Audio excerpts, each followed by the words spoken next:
Apple just posted a massive June quarter record of about $109.4 billion in revenue, up roughly 16% from last year. Yet Tim Cook literally used the phrase scrambling on the supply side on the call. Welcome to Earnings Unscripted.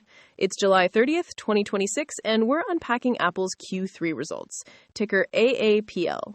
That's honestly the most Apple paradox ever. They run the tightest supply chain on the planet and then basically break it themselves because they wildly underestimated how many people actually want the new iPhone and Mac. Right, except the market didn't think it was funny at all. The stock climbed steadily all quarter, but after the bell, it gapped down hard and just kept fading in extended hours. I mean, EPS came in comfortably above the street at $2.02 a share. Why the brutal sell-off? Because the beat is mostly a mirage.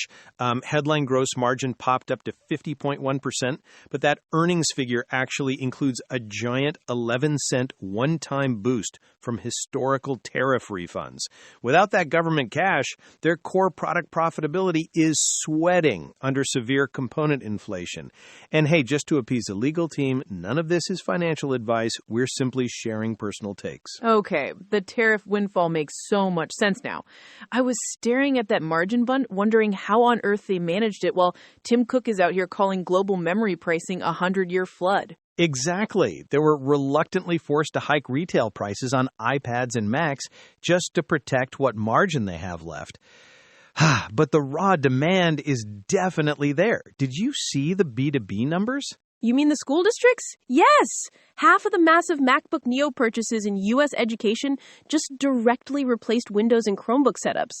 They're literally binning thousands of laptops to transition students. It's a total land grab at the institutional level. The problem is they just can't manufacture the advanced node chips fast enough to fulfill all these orders. Which leads us right to the obvious problem. I need to figure out what happens to their margins when that cheap memory inventory totally runs out next quarter. Plus, I really want to talk about why they're suddenly partnering with Klarna to lease the new iPhone. Yeah, the Klarna thing is wild. Historically, they lock their consumer financing down so tightly with major banks like Goldman Sachs, or they just run it internally. Handing a massive piece of this to an outside buy now, pay later platform it's out of character. Right. So why farm it out now? Because they're trying to defend the upgrade cycle. Look at the macro picture we just painted. Components are insanely expensive right now. If they want to keep users upgrading to premium devices without dropping prices, they need aggressive retail financing. They're calling it the U.S. Apple Upgrade Program. It feels a bit like trying to soften the sticker shock, I guess, especially if memory inflation forces them to hike iPhone prices next. Exactly, and it connects perfectly to their actual endgame, which isn't just moving hardware anyway. It's how they plan to finally monetize Siri AI. Which the streak has been obsessing over. Everyone wants to know how big tech earns a return on all these billions in AI capital expenditure. What's Apple's play here? They're taking the side door. Actually, Tim Cook spelled it out. I have the quote right here.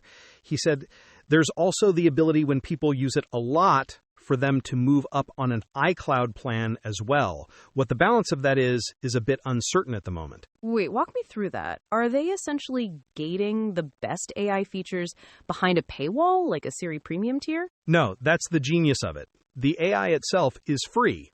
But if you're a heavy user, constantly pulling personal context, generating media, and sending complex queries up to their private cloud compute layer, you're going to generate a ton of data and hit your local memory limits fast. Oh, I see. So you just run out of capacity naturally, and suddenly you get that classic notification saying, your storage is full. Click here to pay $3 a month. Exactly. They let you organically hit the ceiling of the free tier and quietly transition you into a higher-paying recurring subscriber. It's a brilliant way to justify the back-end compute costs without ever asking a user to explicitly buy an AI product. That makes total sense. It completely bolsters the services revenue, which they definitely need given the outlook. Yeah, the September quarter guide is notably cautious. Management expects total revenue to grow somewhere between 9 and 11% year over year. Which is a clear step down from the mid-teens pace they just posted. Is that a demand problem or just the physical limits of production? It's purely physical limits. It's that bottleneck Tim Cook brought up. They just can't get their hands on enough advanced node SoCs to build the devices people want. Add in a brutal 2.5% drag from foreign exchange rates, and their shipment ceiling is basically set. Wow, so if their supply is completely capped heading into the holiday buildup, and next quarter's gross margins are guided to drop somewhere between 47 and 48%, how much longer until they just pass that margin pain directly to the consumer and raise the price of the iPhone itself?